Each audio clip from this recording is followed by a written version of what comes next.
안녕하세요, 여러분. 하루에 이메일 얼마나 쓰세요? 아마 셀 수 없이 많이 주고받으실 텐데요. 중요한 업무 파일부터 가벼운 안부 인사까지 이제 이메일은 정말 없어서는 안 될 존재가 됐죠. 그런데 문득 그런 생각 안 드세요? 내가 받은 이 이메일이 정말 내가 아는 그 사람이 보낸 게 맞을까? 하고요. 오늘 이 시간에는 바로 이 질문에 대한 아주 똑똑한 해답, DKIM에 대해 쉽고 재밌게 파헤쳐 보겠습니다. 자, 이런 상황 어떠세요? 상사 이름으로 메일이 왔는데 제목이 긴급, 송장 바로 확인 바람 이런 식이에요. 그럼 여러분 아무 의심 없이 첨부 파일을 바로 누르실 수 있나요? 아마 순간적으로 하면서 망설이게 되죠. 바로 이 찜찜함, 이게 바로 오늘 우리가 다룰 주제의 핵심입니다. 이메일 세계에 위조와 변조라는 아주 오래된 문제를 해결해줄 기가 막힌 기술이 있거든요. 자, 그럼 이 문제가 어디서부터 시작됐는지 한번 볼까요? 사실 우리가 쓰는 이메일은요, 처음에는 구조적으로 좀 허술했어요. 비유하자면 봉투에 넣어서 봉인한 편지가 아니라 내용이 훤히 다 보이는 엽서 같은 거였죠. 그러니까 마음만 먹으면 누구든 중간에 엿보거나 내용을 슬쩍 바꿀 수도 있는 그런 취약점이 있었던 겁니다. 네, 정말 그래요. 이게 그냥 하는 말이 아니라 나쁜 마음을 먹은 해커가 마치 은행이나 내 동료인 척 이메일을 보내는 게 생각보다 너무 간단했다는 거죠. 보내는 사람 주소를 교묘하게 바꾸거나 메시지 내용에 악성 링크를 하나 심어두는 식으로 우리를 속이려고 하는 시도가 끊이지 않았습니다. 이게 바로 이메일 보안이 해결해야 할 가장 큰 숙제였어요. 그런데 바로 이 문제를 해결하기 위해 등장한 기술이 있습니다. 그 이름은 바로 DKIM. 이 기술은요, 방금 말씀드린 이메일의 불안정성을 정면으로 돌파하기 위해 만들어졌어요. 마치 옛날에 왕이나 귀족이 편지를 보내고 나서 아무도 못 열어보게 자기 가문의 인장으로 밀랍을 딱 찍어서 봉인했던 것처럼 말이죠. 자, 이 정의가 조금 복잡하게 들릴 수도 있는데 핵심만 딱 짚어볼게요. 다른 건 다 잊어도 암호화된 디지털 서명, 이 단어만 기억하시면 돼요. 이게 뭐냐면 이메일에 눈에 보이지 않는 특별한 서명을 남기는 거예요.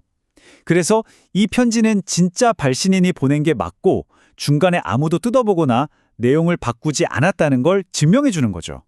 그렇죠. 바로 이겁니다. 이 모든 복잡한 기술을 한마디로 요약하면 디지털 밀랍 봉인이에요. 한 번 이 봉인이 딱 찍히면 중간에 누군가 내용을 한 글자라도 바꾸려고 하는 순간 이 봉인이 깨져버리는 거예요. 받는 사람 입장에선 이 편지 뭔가 문제가 있구나 하고 바로 알아챌 수 있게 되는 거죠. 정말 직관적이고 강력한 방법 아닌가요?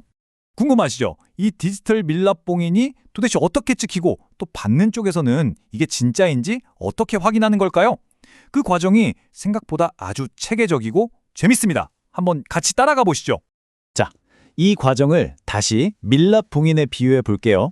1단계, 보내는 서버가 세상에 단 하나뿐인 자기만의 인장 반지, 즉 개인 키로 이메일에 서명을 남깁니다.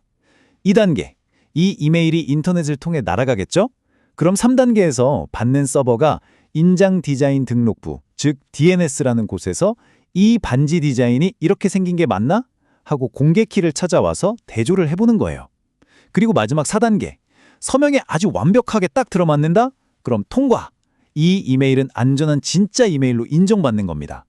자, 방금 나온 용어들이 조금 헷갈리실까봐 다시 한번 정리해 드릴게요. 보세요.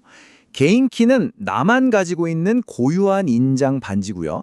공개 키는 모두가 확인할 수 있도록 공개된 그 반지의 디자인입니다. 그리고 이 디자인이 맞는지 찾아보는 곳이 바로 DNS 레코드, 즉 인장 디자인 등록부인 셈이죠. 이 모든 게 완벽하게 확인됐을 때 우리는 이메일 무결성, 바로 깨지지 않은 완벽한 봉인을 신뢰할 수 있게 되는 겁니다. 근데 사실 DKIM 이전에도 이메일 보안 기술이 있었거든요. 그럼 DKIM은 도대체 뭐가 그렇게 특별한 걸까요? 지금부터 다른 기술과 비교해 보면서 DKIM만의 아주 결정적인 차이점을 알려드릴게요. 이 비교가 정말 중요해요. SPF라는 이전 방식은요, 말하자면 편지 겉봉투에 적힌 보내는 사람 주소가 진짜인지 확인하는 거였어요. 근데 문제가 뭐냐? 만약 제가 받은 편지를 다른 사람한테 전달하면 봉투가 바뀌어버리잖아요. 그럼 원래 주소를 확인할 방법이 없어지는 거예요. 반면에 DKIM은요, 봉투는 아예 신경 안 써요. 편지 내용물 자체에 찍힌 그 봉인을 확인하거든요. 그러니까 이메일이 몇 번을 전달되든 상관없이 그 내용이 처음 그대로인지 언제나 확인할 수 있는 거죠. 정말 엄청난 차이죠? 사실 DK임은 혼자 싸우는 외로운 영웅이 아니에요. 아주 강력한 팀의 핵심 멤버거든요. 현대 이메일 보안이라는 큰 그림 속에서 DK임이 어떤 동료들과 함께 우리를 지켜주는지 한번 살펴보겠습니다. 이 기술이 왜 우리 모두에게 중요한지가 바로 여기에 나와 있습니다. 이건 그냥 기술 얘기가 아니라 우리 생활과 아주 직접적으로 연결된 문제예요. 교묘한 말로 우리를 속여서 돈이나 정보를 빼가는 피싱 사기, 내 신원을 도용해서 다른 범죄에 악용하는 것, 그리고 회사를 통째로 위험에 빠뜨리는 기업 이메일 공격까지 DKIM은 바로 이런 현실적인 위협들을 막아내는 보이지 않는 든든한 방패가 되어주고 있는 겁니다. 네, 이메일 보안계의 삼총사라고 할 수 있죠. 앞에서 말했던 편지 봉투를 검사하는 SPF, 그리고 편지 내용을 지키는 DKM, 마지막으로 이 둘의 검사 결과를 종합해서 이 이메일을 어떻게 처리할지 최종 결정을 내리는 감독관 DMRC까지. 이 세 기술이 한 팀으로 똘똘 뭉쳐서 우리가 매일 쓰는 받은 편지함을 철통같이 지켜주고 있는 거예요. 오늘 우리는 DK임이라는 눈에 보이지는 않지만 아주 중요한 수호자에 대해 알아봤습니다. 이처럼 우리가 모르는 사이에도 수많은 디지털 봉인들이 온라인 세상을 더 안전하게 만들고 있어요. 우리가 웹사이트 들어갈 때 주소창 옆에 뜨는 작은 자물쇠 아이콘처럼요. 이렇게 보이지 않는 곳에서 우리를 지켜주는 또 다른 기술들엔 무엇이 있을지 한 번쯤 생각해 보시는 건 어떨까요? 다음 시간에도 흥미로운 주제로 다시 찾아뵙겠습니다.